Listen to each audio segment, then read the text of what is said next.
یو سړي اطلاع ورسوله چې په دې ځنګل کې شپونکۍ دی او هغه توره ذات دله ساتلې ده او چې که کله هم عمر فاروق په دې لاره تېرېږي په دې توره به دې سر وه.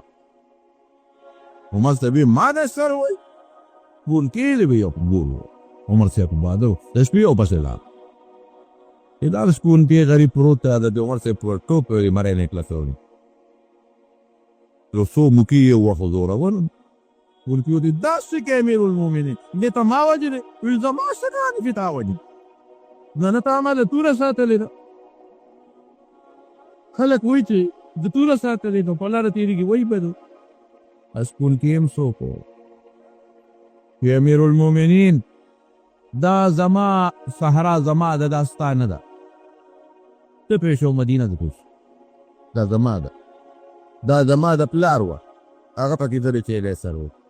دا زما د نیکه وه هغه پکې ډېرې چیلی سر و دا مې د نیکه د پلار وه دا هغه پکې ډېرې چیلی سر ونې ستا او ستا پلار پکې ډېرې چیرني سر و ته زما ده دا کوټه پکې خیمه ما لګولې ده ستا دې تصویر کې دلته تړا دی او تا شپونکۍ څه وایي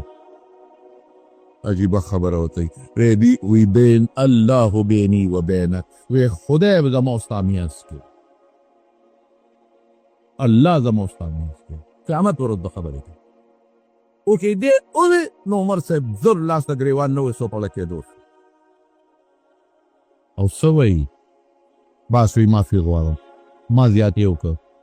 باید یې ما تحقیق کړی دی او د هغې نه پس تایله راغلی دی ما ته چا غلطه اطلاع رسولې ده په رپېدو شي چا ورته عمره ده تا ته څه وویې چې ته په رپېدو شي وی ده د خدای لاس زما ګرېوان کې واچو الله بیني و بینک که الله لاس یې زما ګرېوان کې واچو چې ته پرې شو خدای پرې شه اوس هم چې دا څوک چا زیاتې کوي که نه یو د څه وایي چې ته پرې شه خدای پرې شه دا ډېر دون لفظ دی دا داسې شوه لکه چې د خدای لاس یې ستا په ګرېوان کې کړو پاس چې دوی ته پرې شه خدای پرې شه نو که په جیز نو په نرمه ورته ووایه چې وروره ما ته خدای ولې شلمه کوې زه خو په حقه یم او که په ناجیز نو بس پوه شي چې د خدای لاس یې دله ګرېوان کې اچولی ده پوه شي چې د خدای تور یې دله په سر نیولې ده پوه شي چې د خدای عذاب یې درته مخامخ کړی دی فوراً توبه وباسه او او یاد وساته د خدای فیصلې چې دي نو په هغې کې دیر ہے تو اندیر نه تاخیر ستا ورځ پس 2 ورځې پس میاشت پس کال پس 2 کاله پس خدای نه څه شی پټېږي نه موږ په دې غلطفهمۍ کې پراته یو موږ وایو چې سړي سره دوکه کوم خدای سره به هم وکړم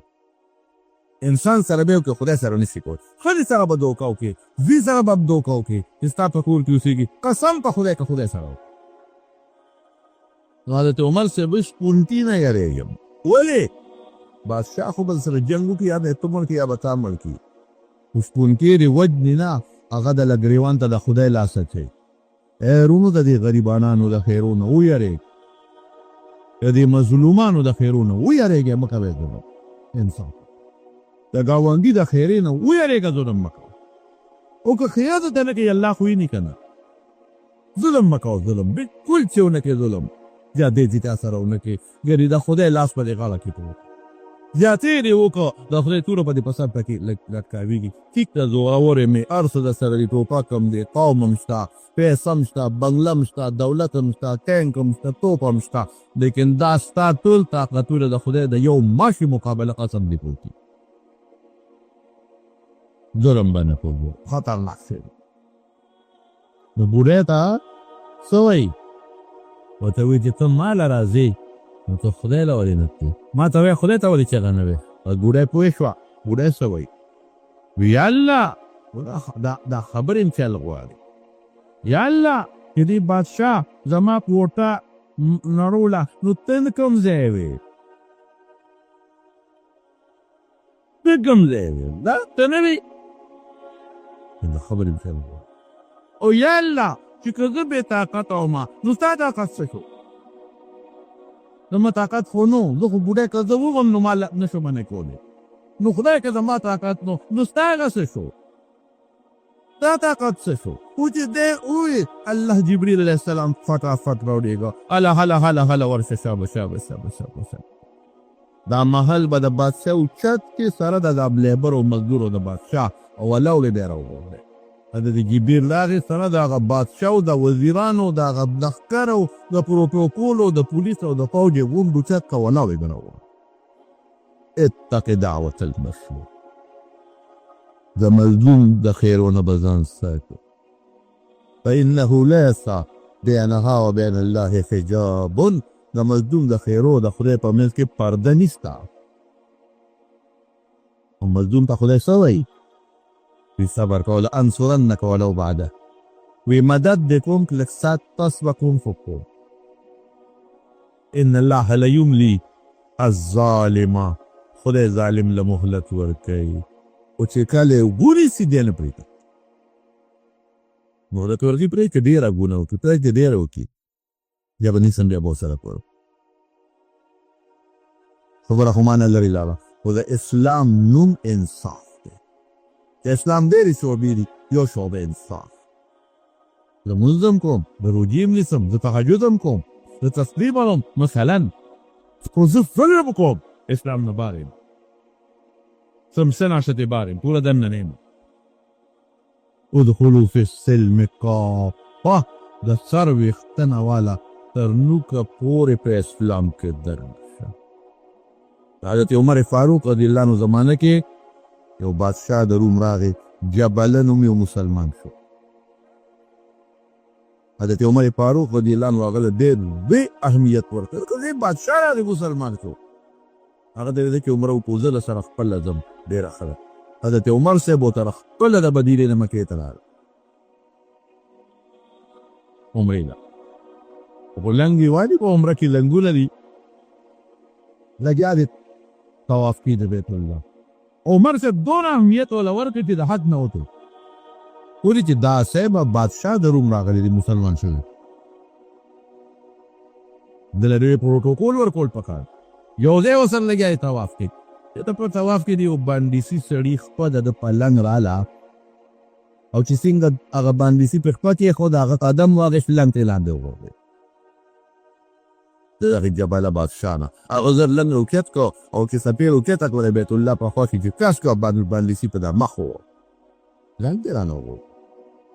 هغې ما په قصد خو نه دی غورځولی، د دې ولې واده پر انصاف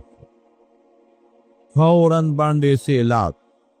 حضرت عمر سره استغاثه وکړه، صاحب دې بادشاه ووایي. بادشاه ته اوسه پورې پروتوکول و،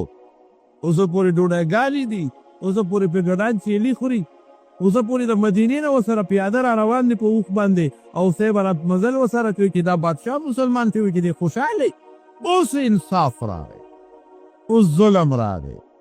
انصاف راغی. حضرت عمر صاحب جبله بادشاه د دلته راشه، دا باندې سیلی ولې و؟ وی دا پلنګ یې زما پکې ایښوده،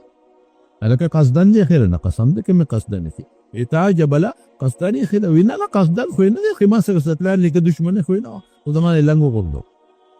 وی ښه ته خو اوس مسلمان یې، او نو وی دې کې اوس د مسلمانۍ دوه خبرې تا ته پته ولګي چې زما ستاسو نه عزت وکړه کوم ډېره زیات په کوم. ځکه ته یو بادشاه راځي مسلمان کې، خو دلته د خدای قرآن بل څه وایي، او د پیغمبر حدیث بل څه وایي. څه وایي؟ وایي چې یا به دې ردي کې ظلم دې کوي، معافي به دې غواړي، او یا به دې دنه څپېړې بدله دي. دا دوه خبرې دي، دوه خبرې دوه کې به یو ته تیارېږي. ولې په دې له ما الله اوس خفه کېږي، په دې له ما کائنات او فرښتې خفه کېږي، داسې ونه کوه. یا به زه بې انصاف یم، قیامت پر ورځ ما به خدای د مرۍ نه نیسي چې مظلوم باندیسي نه څپېړه اوس ایستې کړه. ولې یې ایستې شوه؟ بله خو به د سپین تپوس کېږي د فرات دریاب په هغه کتن دې نه مړ شو. جبله وړه کې وایي چې دا څنګه اسلام دی؟ باندیسي نه زه معافي غواړم او ده نه دې ما نه څپېړه وباسي، هغه د روم خلک به څه وایي؟ چې همدغسې ښې وی ښه به امیرالمؤمنین یو درې ورځې مهلت پکې شته په دې اسلام کې؟ وي او درې نه څلور مهلت به درکړو، لږ مهلت راکړه، کیل به وکړو دی به رضا کړو. وي ښه هله شپې د شپې واپس روم ته وتښتېد، کافر شو، بیا عیسی شو چې لاړ قوم وله بیا عزت ورکړو، په تخت یې کښېنو. یو زموږ زوړ بادشاه راغی، هغه ته د روغ ما روغ ویلي چې جاسوسي ریاست ته دي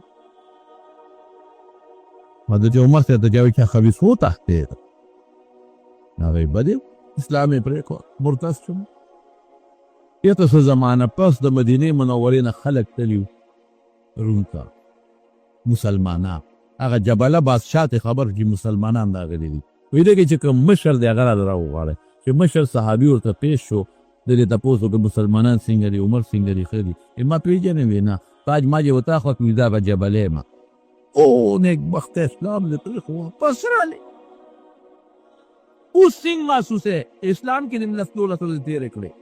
مخکې عیسائی اوسم کافر څه محسوسه وې تاسو هم دې دغه لسو وځو کې زما په دل کې کم سکون او اطمینان او کم ټیسټ او نه محسوسو بل شان پاندو الله سره مخامخ شي الله سره نږدې شي بیا راځه یاره وی پر اپور دا قوم خان دي اسلام ته بیا لکېږي چې باندې سي اوسو سپېړې موالوي او چې اسلام مې نه وي چې معافي به ته غوښته وي او چې اسلام مې نه وي پرې اوس قدم دا خلک بو چې یو خوا کله مسلمانې کې او کله بیا راځي نو یو چل دی که دا کېږي نو مسلمانې کوم څه چل دی وی که عمر لور راکوي نو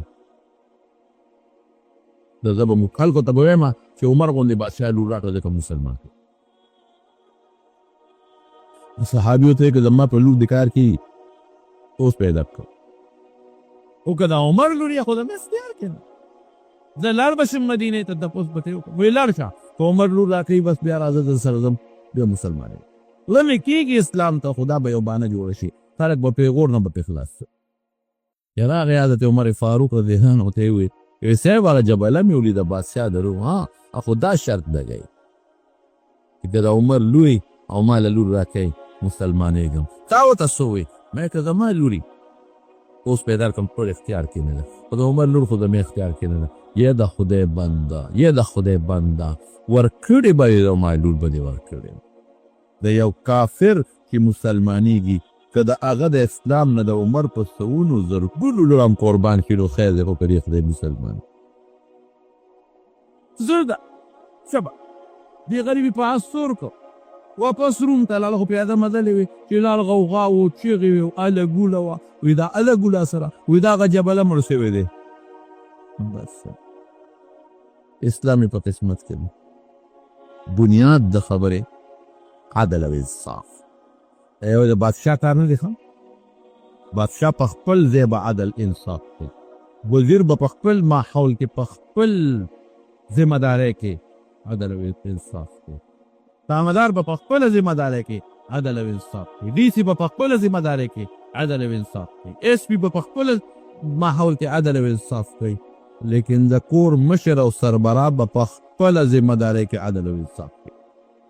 د کلي مشر به په خپله ذمه دارۍ کې ناظم به په خپله ذمه دارۍ کې عدل او انصاف کوي او پلار به د بچو سره په خپله ذمه دارۍ کې عدل او انصاف کوي ګاونډي سره به هم کوي دا اسلام نو دوه خبرې شو د اسلام کو ډېر زیات شکونه دي چې د بل روغتیا به درته ویم خو دلته د اسلام چې کوم عام شعبه وه مې ورته ذکر کړه چې هغه انصاف دی عدل او ظلم نه ځان ساتل او د مظلوم د خیرو نه ځان ساتل ظلم به نه کې عدل انصاف پکې دا مونږ زر وایي بادشاه یوازې د بادشاه سره تعلق لري ما سره تعلق لري دا خراب بادشاه چې په مونږ راشي نو زما زه انصاف ونه کړم خراب سړي له وټ ورکړم که ما انصاف وکړو ښه سړي له مې وټ ورکړم ښه سړی به زه بې انصافي وکړم دا هم زما تاوان زما نقصان زه ظلم کوم په ګاونډ کې زه زمیندار سره ظلم کوم زمیندار نیک سره ظلم کوم ګاک دکاندار سره دکاندار ګاک سره خو د ظلمونه وټو شروع دي که ګاونډي سره ظلم به نه کوم کړي خدای دې راته معاف کړي انصاف ته مختار هر سړی په انصاف ښه پوهېږي برابر او دا به مو سوچي په دې به زموږ ایماني کې خدای پاک بهترین دین را کړی دی د اسلام په شکل زمانو دا د انسان دپاره ډېره د خوشحالۍ خبره ده مونږ دپاره ډېره لویه خوشحالي ده چې الله وایي چې ما خپل نعمت او احسان په تا پوره کړ ما چې کومه وعده کړې وه تا سره قرآن به در کوم ځله مې درکړه د قرآن نه لوی څیز بل کم دی ما چې کوم وعده کړې وه چې زه به هدایت در کوم ما هدایت دله درکړه ما چې کوم وعده کړې وه تا سره چې زه به یو شریعت در کوم تا د زندګۍ یو قانون به درکو، تا له د آخرت او د دنیا یو نظام به درکوم، امې درکړ. اتممت علیکم او دینکم، دینی نه وی الله پاک، الیوم اکلت لکم دینی، دا دین د خدای شریعت د خدای واضح خدای، نه دینکم چې ګورې نیولې په تاسو دی. دین زما دی، ما درکه خو نیول او عمل په تاسو دی. نعمت زما دی، نعمتي دین ستاسو دی او نوم خدای دی. څومره په الله خوشحالېږي، الله را د مخکې نوم دی. نو زموږ د دین نوم اسلام. او د دې تپوس په قبر کېږي، قبر کې درې تپوسونه کېږي. یو تپوس به د الله متعلق کېږي چې رب دې څوک دی، دا یو تپوس. دیم تپوس به د رسول الله مبارک کېږي صلی الله علیه وسلم، دا څوک دی. او دریم تپوس چې کېږي نو ما دینو که دین دې څه دی، دا تپوس پکې. ولې الله مال راکړه، دې پې پوه کړم. پیغمبر یې وله راولېږه، رسول یې راولېږه، جبریل یې وله راولېږه، معجزې رالې، کتاب راغی، هر څه راغی. پیغمبر مبارک د دې دین او د اسلام دپاره چې کم محنت او خواري کو تاسو معلومه. اگر یازبین وجود باندې ویني بیا دی د دې دین دپاره، د دې اسلام دپاره، د دې دین او اسلام دپاره، د دې دین او اسلام دپاره طائف سفر وکړ، د دې دین او اسلام دپاره مکه پرېښود، مدینې ته لاړ، د دې دین او اسلام دپاره احد کې غاښ مبارک مات شو، د دې دین او د اسلام دپاره د حمزه غوښې ټوکړې ټوکړې شوې، د دې دین او د اسلام دپاره د صحابه کرام غریبانانو لاسونه خپې کټ شو، د دین او اسلام دپاره صحابو بچي پرېښوده، ښځې پرېښودې، ښځو خاوندان یې پرېښوده، د دې دین او د اسلام دپاره پلار بچي پرېښود، بچي پلار پرېښود. دا دومره قربانۍ د دین له ورکړې شوې د دې دین او د اسلام دپاره، بلکې دومره عظیم دین ماله خدای راکړ او زما پیغمبر د دې دین دپاره کومې قربانۍ ورکړې او زما صحابو کومې قربانۍ ورکړې او کوم تکلیفونه برداشت کړل. تپوس پې نه کوي تاسو وکړل دې دین دپاره، خبر کې به تپوس نه کوي. اوس دا دین او اسلام څه شی دی؟ شریعت ورته وایي. زمونږ خلکو کې یو غلطي ده، مونږ دین او اسلام صرف مونځ او دسته وایي، بس مونځ کوه ته مسلمان، زکات که نه ورکوم پروا نشته، حج فرض دی که نه کوم پروا نشته، روژه فرض ده که مې ونیوله پروا نشته، مسلمان ته که مې ضرر ورسو پروا نشته، که بې انصافي مې وکړه پروا نشته، که پردی مال مې و پروا نشته، که پردی ځمکه مې ګیره کړه پروا نشته، که مسلمان نه مې سپېله ورکړه پروا نشته، که ګاونډي مې ملک پروا نشته، که یو مسلمان مې قتل که پروا نشته. هېڅ نشته او مونځ کوه، ګیره پرېږده او مونځ کوه، بس دا مسلماني ده. دا د سر نه مسلماني، دا ناقصه ده، دا مسلماني نه ده، دا ناقصه ده. ولې الله وی ادخلوا فی السلم کافه، د سر د ویښته نه واله تر د نوکه پورې به په مسلمانۍ کې ځان داخلوي. زه به یو خبره نن وکړم، بې انصافي ډېره لویه روانه ده. بې انصافي، انصاف. حضرت علی رضی الله تعالی عنه بادشاہ دی، امیر المؤمنین، او څلورم خلیفه دی او د حضور پاک څومره نږدې صحابي، امید الطرز زوی دی، امي زوم دی. او حضرت فاطمه رضی الله تعالی عنها د حضور پاک داسې لور وه چې دا ورته ډېره زیاته ګرانه وه او د دنیا خلکو غوښته، لیکن رسول الله مبارک علي صاحب له پخپله ورکړه. او ها فاطمې ته څه وایي چې بچې، حالانکې علي صاحب سره هغه وخت هېڅ هم نو، خپل کور یې نو، یو جوړه جامې یې ویسې هم نو، کور په مکه کې پاتې شو، لیکن بی بی فاطمه ته حضور پاک فرمایي ای بچې، ما په خپل خاندان کې ستا نکاح د یو ډېر بهترین شخصیت سره وکړه. پیغمبر مبارک ته ما تعالی چې د ژوند کوم ملګری وکاته، زما په ذهن کې د بهترین ملګري بل نشته. یو ډېر ښه انسان مې دله وکړه چې خپلې لور ته وایي. او علي صاحب ته یې پخپله وویې، ماشوم یې ځان سره لوی کړی دی، ورته پته ده چې دا د کومې قبیلې انسان دی. داسې ماشوم یې ځان سره لوی کړ او ځان سره د ځان پر ځای چې کله مدینې ته هجرت کو، نو حضرت علي رضی الله عنه په خپل کور د پاسه پرېښود، حالانکې دا سخته مسله وه، ځکه ټول د مکې خلک راغونډ شوي او په حضور پاک یې حمله کوله او نبی کریم صلی الله علیه وسلم سره پردي امانتونو دغه وخت هم خلکو امانتونو اعتماد پې کاوه. اونې دشمن دی او مسره امانت وږدي دې کې خیانت نشته، دغه ټاګي نشته، دغه بې انصافي نشته، د انصاف والا پیغمبر دی. من پهلونه نه مني خو ته پته ده علي زه خو د امانتونو که خلکو لاس ورکوم او زم دوی راباندې پوهېږي او د امانتونو خو رسول په کار دي، دا خو ډېر ضروري شی دی علي. نو څه به دا مهرباني وکړې چې زما په بستر څمله او زه ځم او سار وختي د امانتونو خلکو ته واپس کا او موږ پسې مدینې ته راځه. د دنیا خلک ګیر چاپېره کافران غون ولاړ دي. نبی کریم صلی الله علیه وسلم راووته، جبریل ورته ویل حاضر وځه، ویل خلک چې کې چاپېره ورځي سره څوکم ویې لږې غوندې خاورې راواله ونوله. الله به ستا حفاظت وکړي. شاهت الوجوه وجعلنا من بین ایدیهم سدا ومن خلفهم سدا فاغشیناهم فهم لا یبصرون سواء علیهم ان صم بکم عمی فهم لا یرجعون. دا خو د روح متعلق ده چې د زړه نه دا کاڼه دي، خو د سترګو سره هم دا چل کوي. په زړونو یې مهر د ګمراهۍ لګېدلی دی، په سترګو مهر د ګمراهۍ لګېدلی دی، په جبه مهر د ګمراهۍ لګېدلی دی. اوس زه دا لاهري سترګې به تلاندوم، شګې راوارشتې وي نشته دی. الله هغه شګې د کافرانو سترګو ته ورسولې دي سترګې مګرې رسول الله مبارک ته نیغله بق بق یې راته کتل خو دې نه لیده چې پېشمنې شو او سکه شکل په ونه شو سار شو په کور یې حمله وکړه ورننوتل چې ننوتل په بستر حضرت علی رضی الله عنه پروت دی. ملګری یې څه شو نیم خبر چېرته لاړ د کور او د شپې په کومه لارې دا تاسو چې ولاړ کومه لاره په دې لار ته دې سلک سات نظر بند کو بیا پرېښاو او چې څومره امانتونه و حضرت علی رضی الله عنه خلکو ته واپس کړل. دا بهادري ده، دې ته بهادري اسد الله، دا د خدای زمری شجاعت او بهادري. که بل څوک وي یاره جیب دا کار نه شم کولی بله ډیوټي راته وسپاره وبکم خو دا خو که دا ټول کافر په مړه شو معمول کړي د خو دشمنان دي.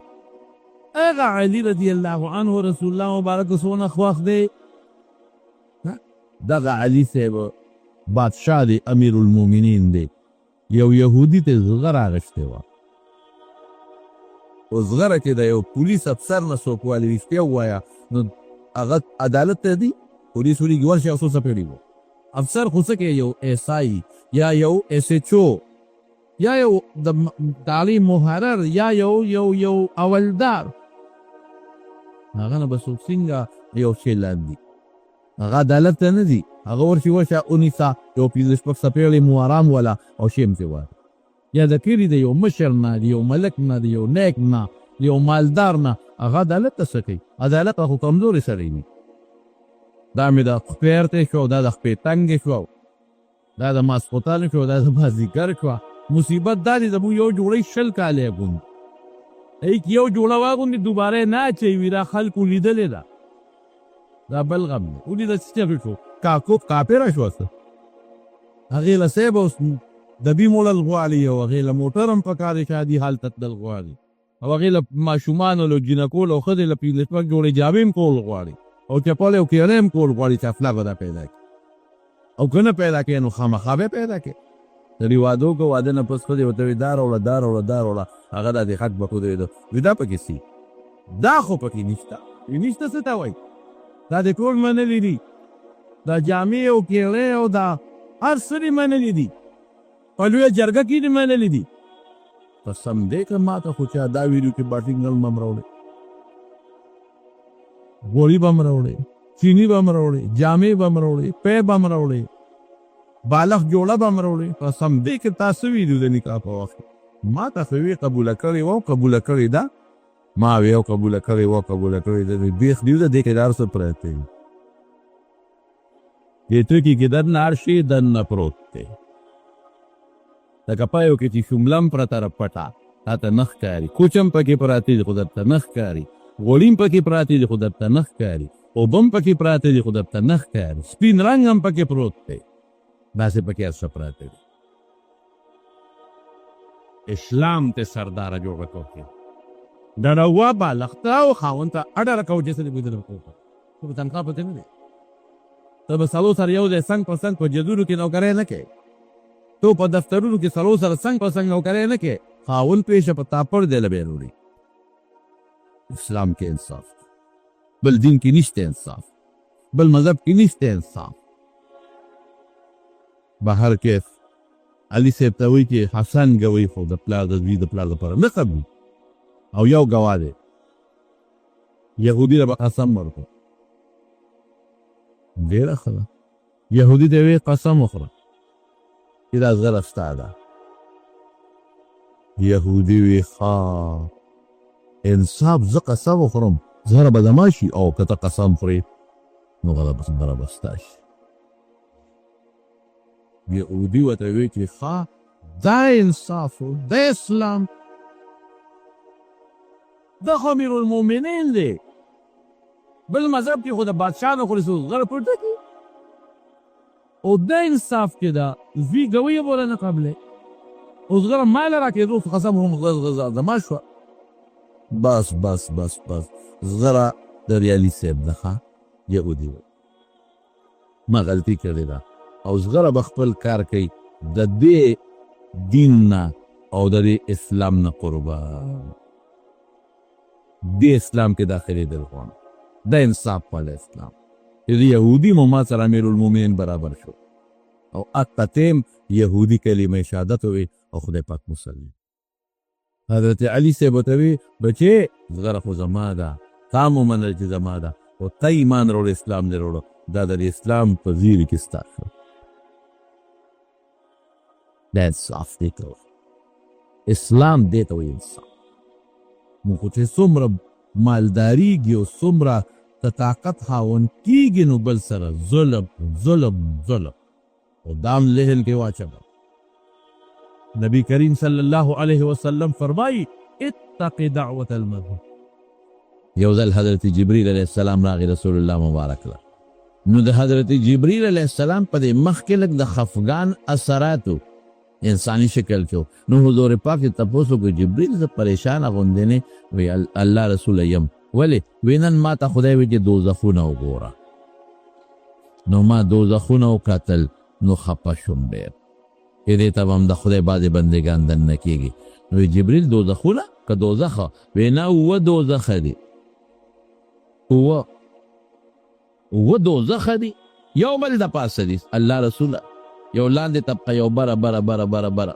دې کې به څنګه په طبقو کې به څوک وی د الله رسوله ټولو لاندې طبقه کې به منافقین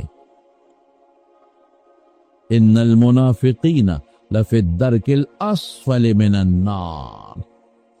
منافقین به لاندې پراتی منافق پیژنې دوه قسمه دی یو عقیدوي دی یو عملي دی عقیدوي منافق هغه دی چې په زړه کې کافر دی په خولې مسلمان لکه عبدالله ابن ابی او د هغه ملګري زړه کې کافر په خولې مسلمان مونځ به هم کوي د سره عبدالله ابن ابی به جهادونو لمته مونځ به هم کو روژې به هم نیولې لیکن نه د پیغمبر دشمنو د دین دشمنو چې دا دین به کله تباه کېږي نو چې څوک په ظاهر منظم کوي پټکې دیم وي ګیره دیم وي هر څه دي وي خو چې دړنه د دین دشمني کې د اسلام به کله ختمېږي دا مسلماني به کله ختمېږي دا د مسلمانانو د عمل به کله تباه کېږي دا منافق دی دا خطرناک شی دی دی به لاندې درجه کې دا ګورې زمونږ په دې وطن کې بعضې خلک راوته دي خفه کېږم بعضې ښځې او سړي دي په دې کوڅو کې ګرځي د دین خلاف مخکې ورځو کې سوات ته تلم سوات یو مولانا صاحب خبره کوله چې یو د انجیوس ښځه وه جنۍ وه دا خو بربنډې ګرځي نو دا یو کور ته ننوته او په هغه کور کې یو ښځه ناسته وه د کور کار یې کو او مخامخ په اخور غوا تړلې شوې وه ګوره اوس ښه د دین دې دشمنۍ ته اوس دا د انجیوس دا جنۍ چې دا نیمچلو پټۍ په سر ده او مټې ښکاره دي او لاندې پنډۍ په ګیټۍ ښکاره دي او نرۍ جامې چولې دي او سر تور دی نیمه بربنډه ده دا اوس هغه ښځې ته وایي ته څه کوې په دې کور هغه ښځې ته وایي او دې څه کوم خو د کور کار کوم که وی بار نه ګرځې وی بار څه کوم نه څه کار روزګار وي، کار روزګار مې خاوند کوي که ښه تاړو بار وځي نه به دې کور کې که او زموږ پښتانه وي ښځې له خو یا کور دی یا ګور. ښکلې خبره ده. وقرن فی بیوتکن کورونو کې کښېنئ ولا تبرجن تبرج اوزیر وځه خو د جاهلیت د ښځو په شانتې نه. نو زه خو په دا کور کې ناست یم ښه نو بار کار روزګار بار ته نه وځې نه. ولې؟ نو خاوند راوړي که نه خاوند راوړي ډوډۍ راوړي هر څه راوړي او ما ته ږدي او زه وله خدمت کوم. نو د جیو دغه جینۍ ورته وایي وایي ښه نو پته په دې غوا کې څه فرق شو؟ دې غوا هم بار دنیا ونه لیده او تا هم بار دنیا ونه لیده. ګوره اوس ښه دی تخرې ته دې غوا هم بار دنیا نه ده لیدې او تا هم بار دنیا نه ده لیدې. غوا له هم ګیا راوړي خوري او تا له هم خوراک راوړي خوري. غوا هم خدمت کوي پی والا ورکوي سوټې والا کوي او تم والا لګیا خدمت کوي. نو پته په دا غوا کې څه فرق شو؟ دا ښځی په دې پوهېونه چې نیکبختې بهر وځه وګرځه چې دنیا ووینې سړي یې اینې او ته یې نه یینې تا غوا کې څه فرق شو؟ وایي چې دا خبره یې ښځې ته وکړه نو دې کې د دې کور والا خره را دننه شوه. اخري خبر په سارا سري که نه را دننه شوه. ښځه ورته وایي هغې انجوز والا جینۍ ته او وایي دا خبره خو دې ټیک ده چې ما او دې غوا کې فرق نشته خو ستا او دې خره کې څه فرق دی؟ دا خره هم بار ګرځي دنیا اینې او ته هم بار ګرځي دنیا اینې. دې خره کې هم پړې نشته او تا کې هم نشته چې په کومه لاړئ. دا خره هم په ډیرانونو ګرځي او ته هم په ګندونو پسې بار ګرځي. څلو سره هلکانو سره په ټولو کې شپې ډیرانونه نه دي. هم ازاده او ته هم ازاده. هم لږ ساعت له کور ته راشي ته هم لږ ساعت ته کور ته راشې. هغه هم لګیا ده پیدا تې اخلي او بار چکرې تم. نو تا او دې خره کې څه فرق دی؟ وایي د انجیو جینۍ دوپټه په سر کړو غرې وایي. دا به خبرې به راته په ذهن کې کوي. کله به راته وایي مړی په دا بچي علم څه لکې دا زړې خبرې دي. خلک سپومې ته وختلو خلک کم خوا لاړلو ته کم خوا روانې. خلک د سپومې ته نن ورته دي وخیږي. زه به د رسول الله مبارک طریقو پسې ځم. دین او ایمان به مې دی. خلک دي دي د سپومې نه خو څوک نه منې کوم. شریعت خو د سپومې نه څوک نه منې کوي. خیجه د دې خلکو دا خیال دی چې ګنې دا شریعت یو تنګ شی دی. نه شریعت تا د دکاندارۍ نه منې کوي. کوه د یو پسې دوه جوړ کا دوه پسې درې جوړ. شریعت تا د تجارت نه منې کوي. کارخانې جوړولو نه منې کوي. ځان له جوړه کړه. د موټر نه منې کوي. درې ځان واله صحابو سره وخانو دا موټر دی. د کور نه نه منې کوي. ځان له ښه ښکلی کور جوړ کړه. هغه زمانه کې هغه اوس دا دي. شریعت ته د ځمکې نه منې کوي. د صحابو ما راته تېره جمعه ویلي دي. حضرت عثمان صاحب څونه مالدار، عبدالرحمن ابن عوف رضی الله عنه څونه مالدار، حضرت طلحه دونه مالدار او دومره روپۍ به ورسره چې هغه د غټې روپۍ به زنګ کېږي. نو دا به په نوکرانو نه شوې صفا کولې دونه وي. نو په میدان به یې واچولې نو اوښان به یې پرې ګرځول په هغې به یې صفا کول. عثمان صاحب څونه مالدار. نو دا د خلکو دا خیال دی چې کنې که ما چې ته په بچي علم وکړه یا ګیره مې پرېښوه یا پټکې مې په سر کړه یا د ملا صاحب ته نږدې شم یا د پیر صاحب ته نږدې شم نو بس زه په قلا کې بند شم او په کوټه کې بند شم. نه ولې موږ به ډوډۍ نه خورو ته به نه خورئ. دا ملا به نه خوري. دا خلک به نه خوري. د دنیا دا ژوند به ته نه تېروې موږ به نه تېروو. ته غلطې خبرې دي. حضرت امام ابو حنیفه رحمت الله علیه دونه مالدارو چې کله وفات شو په خزانه کې 450 کروڑه درهم پراتو. درهم پاکستانی روپے نه 54 کروڑ 56 کروڑ شپږ 50. تا غټ خان سره دونه پیسې نشته. دا خو څه خبره نه ده چې سړی عبدالقادر جیلاني رحمت الله علیه دونه مالدارو څومره لوی پیر دی چې جزونه به په بحري تلل او سوداګري به کوي. مال ګټل منع نه دي. تجارت کول منع نه دي خو خدای باندې یری. یو سړیو د امام احمد ابن حنبل ګاونډیو لور سټک به و لورو او چې مړ شو نو یو عالم په خوب کې ولیده او تپوس یې تیو که چې وی کتل په یو کشته باغچه کې ګرځي او مزید چرچې خوشحاله دی. ورته ویې لکه لوره چې مړ شوې کوم خوا لاړې؟ وی چې مړ شومه نو دې باغ کې جنت کیم او احمد ابن حنبل سره په دنیا کیم گاونډي هم دلته هم گاونډي اوس څه هغه سره دنیا کې هم گاونډي هم دلته هم گاونډي. دا ملا صاحب راویښ شو چې راویښ شو د لور کور ته لاړ ښځې ته یې وله ور وډباو وی یاره یو تپوس ته نه کوم ستا خاوند خو ما ډېر ښه ولید ښایسته سپینو جامو کې په باغچه کې او دا د جنت نښې ښه که یو مړ دې په سپینه جامه کې ولید دا د جنت نښې د اسلام نښې.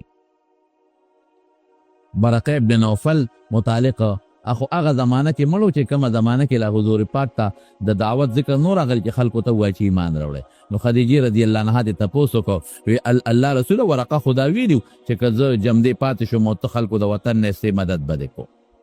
او دیم ویلي دا کومه تاله څوک راغلي دي په غار حرا کې دا هغه فرشته ده چې موسی علیه السلام له راتله خو تا چې کله د ایمان دعوت ورکو د هغې نه مخکې مړ دی نو کوم ځای دی ورقه حضور پاک ورته ویل ما په سپینه جامه کې په خوب کې لیدی دی او چې په سپینه جامه کې دی څوک په خوب کې ولید دا د ایمان نښی.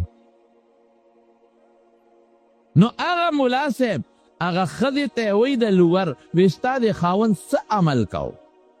ما ښکلې جامه کې باغچه کې په باغ کې ولید او صاحبه خوشحاله دی چې هلقدمي کوي او وایي د احمد ابن حنبل ګاونډي یاره وایي د ما خاوند خو داسې عمل نه دی کړی دغه مونځ او دس پې کوو څټکې و نور څه عمل خو نشته. یاره یو دوه عمل یې دي یو عمل یې دا و چې کله به بانګ ووې او د ده څټک به په لاس کې و او اوچت کړی به او اوسپنه له به یې رابرو نو چې بانګ به ووې نو څټک به یې اوسپنه نه برو غاړې ته به یې کېښود جومات ته به روان شو نیمګړی کار به هم په ځای پرېښود لکه یو سړی خو وایي چې دا شی مې اوچت کړی دی ودرېږه راوخو به بروم که نه ودرېږه دا اوسپنه ګرمه ده دا رانه یخېږي مونځ ته خو لا نیمه ګنټه شته دا ګرمه اوسپنه به ووامه رانه یخېږي اسکاره خرابېږي دا به نیخ کم نو بیا به مونځ ته خو لا نیمه ګنټه بعد خو نیمه ګنټه مخکې نه زه چې به د الله نوم واورېد نو څټک که به اوچتم نو رابرو بیا نه بس کې به یې ښود او منځله به روان شو د الله نوم دې ته وایي. او دویم دا چې دی به اکثر بره په چت ودو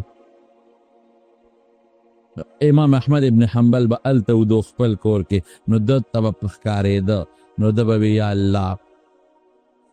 ارمان چې دا بچی مې نه وي ارمان چې مالدار وي ارمان چې اوزګار وي نو ما به مو دغسې عبادت کړی چې احمد ابن حنبل یې کوي خو څوک هم ټوله ورځ بچوله څټک ووم نو د شپې بیا چې مونځ وکړم ماسخوتن نو خوب راشي لاسونه مې خوږېږي نو بس وده شم نو راپاسم سر منزله ځمه الله به چیرې ښه ده که دا نه وي نو ما به هم دغسې چل کوم الله که دا کار مې نه کولی دا څټک مې نه و او لږ مالدار وي نو ما به هم د شپې عبادت کوم نو د شپې یو شپې تهجد نه دي کړی خو چې په ډډه به واوړېد او احمد ابن حنبل به یې ولید چې هغه مونځ کوي نو دا ارمان به یې وکړه دا ارمان ګوره الله څومره غیرتي ذات دی د خدای نه غیرتي ذات بل شته ووایه شته نشته دومره الله غیرتي دی دومره غیرتي چې هغه د الله د نوم احترام او منزله فورا منډه وه او د امام احمد د عبادت متعلق سوچ کول او تمنا او فکرمند کېدل رب ذوالجلال جنت هم ورکو د احمد ابن حنبل ګاونډي